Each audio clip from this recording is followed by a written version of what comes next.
Hello guys, in this video I am going to show you how to set the vehicle in the IGO Navigation application.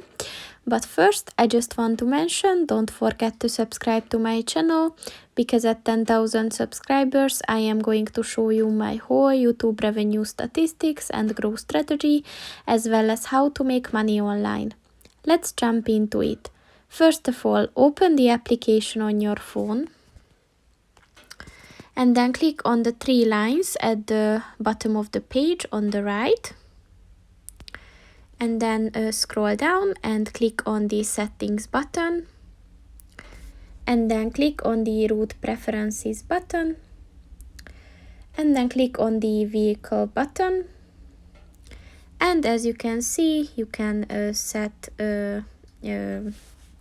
any vehicles listed here, or you can add new vehicle.